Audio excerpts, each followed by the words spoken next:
I'm Mia Christie, and I'm going to talk to you about the blocked door condition.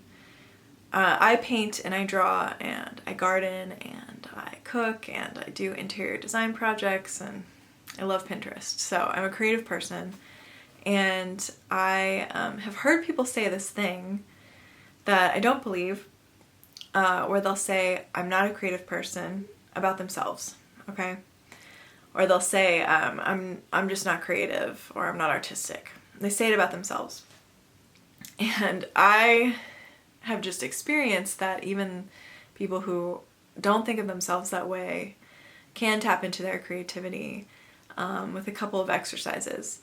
And, you know, I talk about that in my art class, or teach them those exercises in my art class.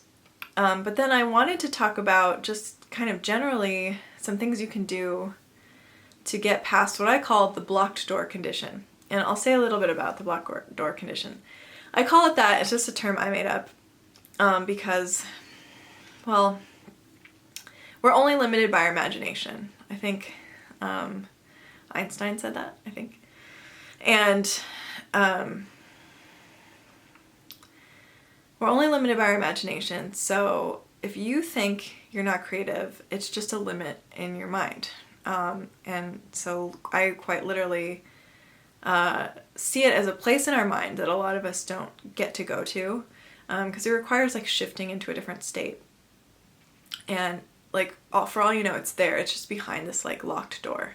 And so if you can unlock that door, unblock that door, you would have access to your natural creativity right there. So I don't want to go into why people have this like condition or why people have put up these barriers in their mind too much. I mostly want to talk about like remedies that you can play with to see if in fact you do have creativity available to you, to acknowledge a creativity that's already happening that you're probably not aware of, or if you have people in your life who you kind of want to like help shift out of being stuck in a rut or stuck without a lot of creative solutions. So I'll talk about those remedies. There's like, I've identified like 5 now, I think. I'll hopefully be able to cover all 5. So the first one is being silly. And I don't know if you've ever noticed, but if you're in a crisis with someone, it can really help if one of you or both of you are having a good time and are able to like be creative to solve the problem. And sometimes it's not possible for you both to be creative. Like one person's upset and one person's not. Like with my husband and I, if one of us is cranky, usually the other one's not, and we can get each other out of it. And it usually takes like cracking some jokes. And my husband's really brilliant at that. He can get me out of my bad mood so easily just by cracking some jokes. But usually he's like being really silly when he does it. And then for me, you know, if he's like being cranky, I might just like start making like funny grunty sounds and like call him a grumpy dinosaur, like grumpy dinosaur. And so, you know, for me that helps me stay like playful and like with, you know, this like lighter state, and usually helps him get out of it too, because he realizes he's being grumpy because he's kind of, it's being mirrored back to him. But yeah, in a crisis, it can make a big difference if you're laughing about it. You know, my husband and I were kind of dealing with this big expense, this appliance we ordered that came not operable, like it doesn't work. And we didn't realize that until like 2 days after we'd purchased it, and it was too late. It was outside the window of when you could return it, which is crazy. For some reason, everything in the world is easy to return these days except a refrigerator, but it makes sense. You have to deliver it, requires manpower, it's more involved. Sorry. This is like the 3rd time I've shot this video today for a variety of reasons, but I did it on live, and anyway, I'm doing it again. So my throat is a little bit sore, so I might be drinking water sometimes. Anyway, so we were dealing with this situation, and it was frustrating for sure because we thought it was going to get repaired. The service person did come out to repair it, and they were not able to repair it. And how do I get the water off my lips? They weren't able to repair it, and it was super disappointing. And then, you know, I got on the phone with Home Depot again, and you know, everyone's been great, but you know, they didn't really solve the problem initially the way we wanted, which was just to replace the refrigerator. You know, we just bought it, it's never worked. And I was talking to this like deadpan customer service person, and they were brilliant at like not giving in to my requests or not doing anything. You know, I was being as nice as possible, and they weren't doing anything for me, except what they had already offered. And eventually they did offer something that was like okay, but it wasn't like really what we needed. And but anyway, my husband, like, I was like, do you want to try? Because I wasn't really getting anywhere with this person. And so he tried, but you know, he got off the phone with like pretty much the same solution I had. And you know, we just had to laugh at how like amazingly monotone this customer service agent was, and how like well trained they were at just like, sorry, that's our policy and that's all we can do. Because, you know, he and I both would have, you know, not been able to do that, I think. So we made some jokes about it, and I think that helped a lot. Anyway, so, and by the way, I love customer service agents because I'm always nice to them, because I have a job where I work with a customer service agent, and I, you know, run an e-commerce site, and I know that it's not easy when customers are upset. And there's a lot of reasons they could be upset. When people are buying things, they, you know, they want to make it as easy. They want it as easy as possible, and they want it as cheap as possible. Okay. Anyway, enough about that. So, yeah, a little bit of levity goes a long way in a crisis. And I found like this whole process through, I had to kind of keep things light for me and my husband, and just like have faith that it's all going to work out. And I think I was able to tap into that because I was in like such a good state of mind. And a lot of that is powered by like the ways I nurture my creativity. So, okay, being playful, being silly is one of them. The next one is being more childlike. So I was reading this book, Inspiration Sandwich. I actually went to this old used bookstore that I go to all the time in San Rafael called Open Secret, and I love this place. And whenever I need something for my art course to teach or kind of enrich what I'm gonna teach, I've been able to just like walk in, and having that intention, I'll find something. And I'll talk a little bit about that later, but you know, I picked up this book and I realized like this author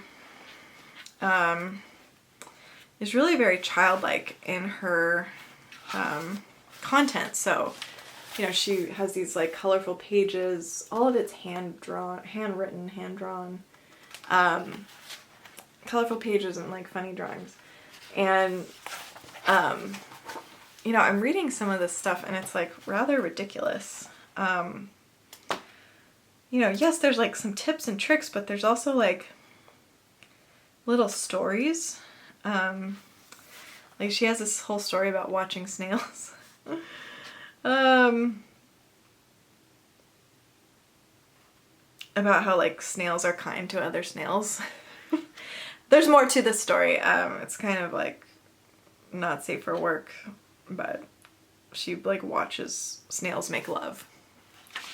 And I'm pretty sure she's like an adult watching them, you know. And so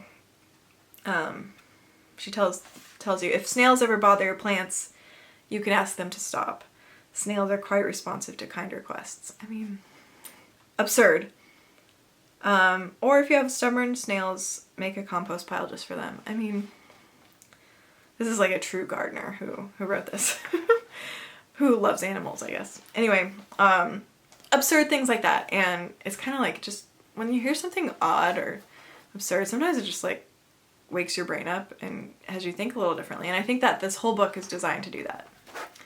But I also found that like the things she says are very childlike in a way. Like she sees things the way a child would, which is inspiring, right? And it has you like, when I think about like things that I loved as a kid, and often like everything I'm aiming at, like everything I want to do in life, like working hard, or pretty much all my goals are related back to like just wanting more time to be doing the things I used to be able to do as a kid before I had to go to school and like get a job and all of that. Like you have this idyllic state, some of us, as kids, and then all of a sudden, little by little, you're like working harder and harder and harder, and then all of a sudden you're a slave to your job. And so it's kind of weird, but I think the state I get in when I paint is really similar to like how I was as a kid when I would like daydream or draw back then, or be in my garden or a playground. Fortunately, when I was in elementary school, I had this tree in like right next to the playground. It's like a big eucalyptus tree. And I definitely was more interested in this tree than the playground. And I was so devastated when we had like smog alerts. We had that in LA. It was so bad. Because I couldn't be outside with this tree. But like this tree was like, my friend and I created a nature club, and we would go out on the like, we had this huge grassy field too. It was like real grass, and it had those little white flowers on it. And I got stung by a bee there once, and I like would pick those flowers with my friend, and we'd collect them. We'd make a pile of them, and we'd collect a bunch of little rocks, and we'd make a pile of those. And then we make a little pile of twigs and leaves, and we called ourselves a nature club. And I'm pretty sure it was just us two, maybe a couple other people, but like that's what we did for fun. We like started a club about nature. And it was funny because like later in life I worked at nature camp, but nature, yes. So I don't know, for me being a kid is like being in nature. It's like reading a book. Like I used to love to read fiction, and I rarely give myself that opportunity nowadays. I don't know why. I'm always like reading nonfiction these days, and it's like so fun when I can just escape into a book. That's a really great state to be. So that's really like childlike for me. And whenever I read a good book, I'm always inspired to write a book, and then I'll do some writing, or do that, or whenever I'm like in that childlike state of like being in nature, I want to like paint after that. So I think those two go hand in hand for me. The third thing is magic. So I told you about this book I found, right? And how I just go into this bookstore with an intention I usually find what I need.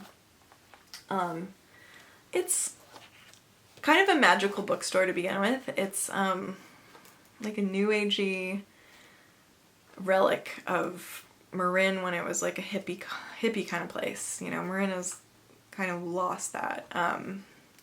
But anyway, it's still kind of in pockets. And it's like a new agey bookstore. They have like Palo Santo and like incense, and they have beautiful statues of Buddha and like little elephant sculptures, and they have like a meditation room where you're not allowed to have your phone.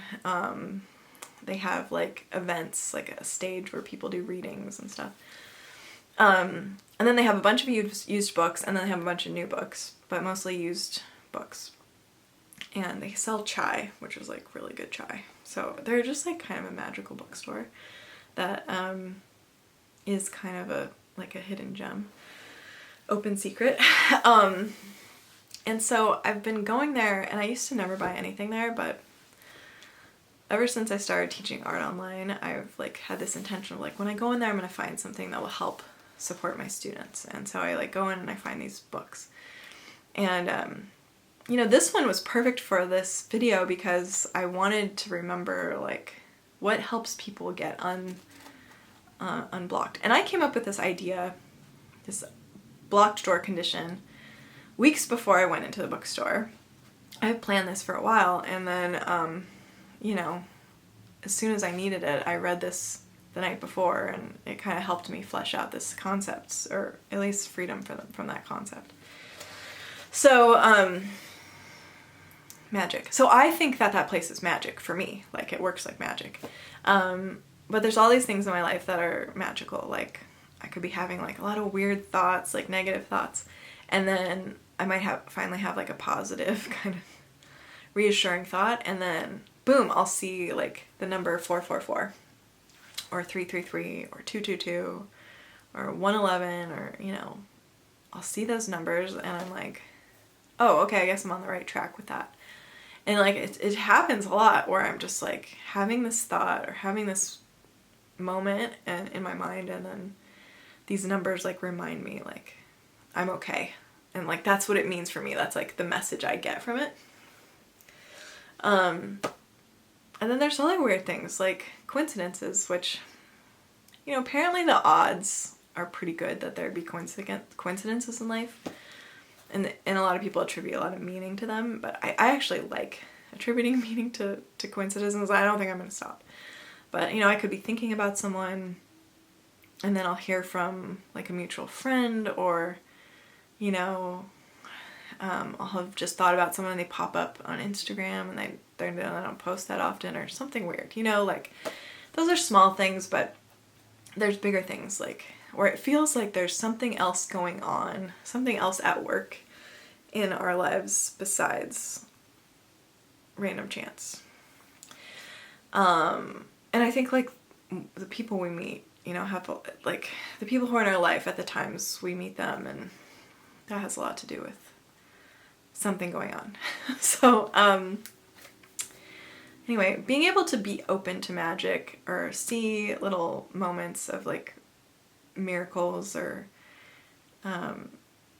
appreciating things as miracles, like I think has you be more creative. I mean, if you're in a grateful state of mind, or you feel like, you know what, things are gonna go my way, like things really usually work out for me, usually like they do if you have that state of mind.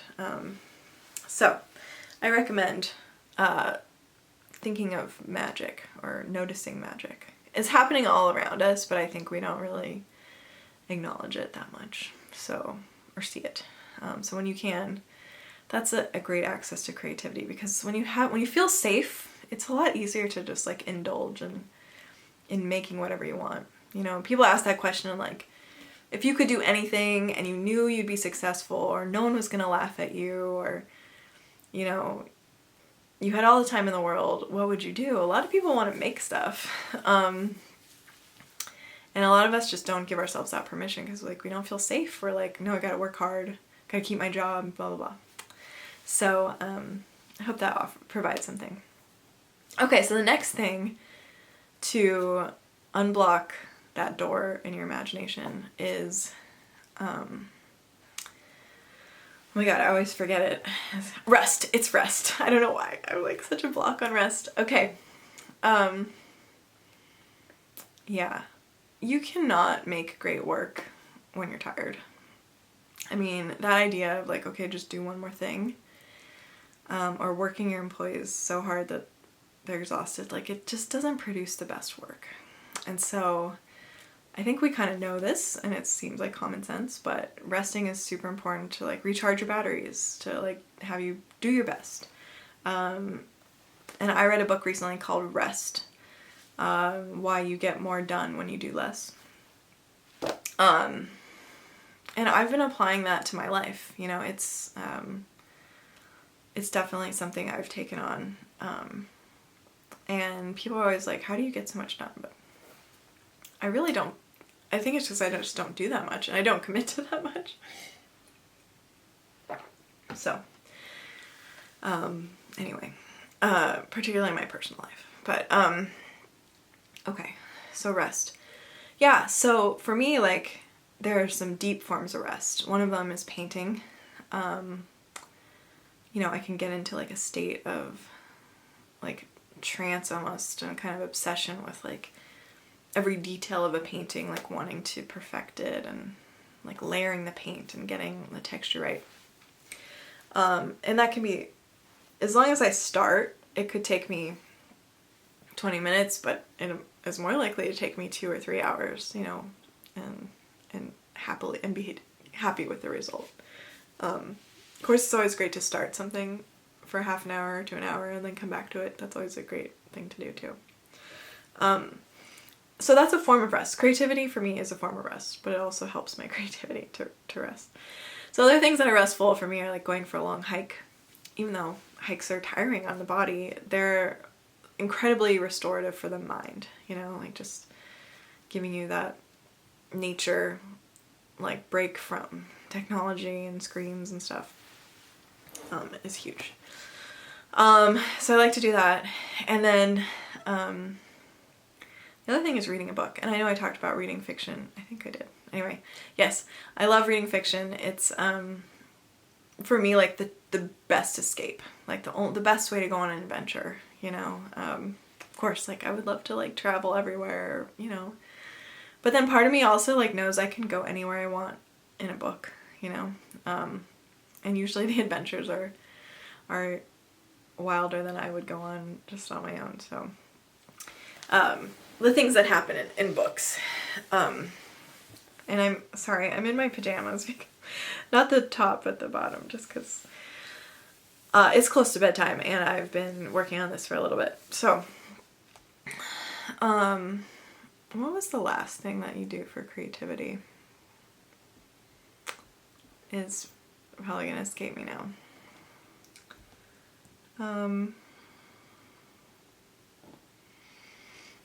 I don't know. I was thinking about this earlier and now I can't remember. Well, taking breaks. You know, whenever I take a walk in the middle of the day, when I get back to work, I get so much done quickly. Like I'm just like cleared up. It's almost like my brain got washed and it's like so much more effective. So I recommend that. You know, there was a fifth one and I had a feeling I would forget it, but if it comes back to me, I'll try to tell you. One thing though that is helpful, and I didn't say this before, and maybe the other thing will pop into my head, is constraints. And people, it's not intuitive to say that constraints are conducive to creativity, but they definitely are. So, I've talked about this before in a video or other videos, but giving myself fewer options tends to have me get into a creative state faster. You know, because when you have every option, you can deliberate for hours. Like, you know, I've been in that place where I'm like, I have a blank canvas and I feel like precious about it. Like I gotta paint like some sort of masterpiece, or this has got to be like this amazing topic, you know. And there's times where I've been like super free, like I'll just paint whatever, you know, I'll just fill canvases, like I'm super free about it because I need to complete an art show. But there's been other times where I like limited supplies, or I just was like, this is like important, you know. So again, being serious is not conducive to creativity. But anyway, if I have constraints, like I have to draw an animal and it has to be a mammal, you know, that helps a lot. Or it has to be a marsupial, or you know, I get to use these colors and these colors only. That's great. You know, having some constraints kind of has me have fewer options and then get started faster. Like if I only have these colors to work with, what can I make with these colors? Okay, you know, I can make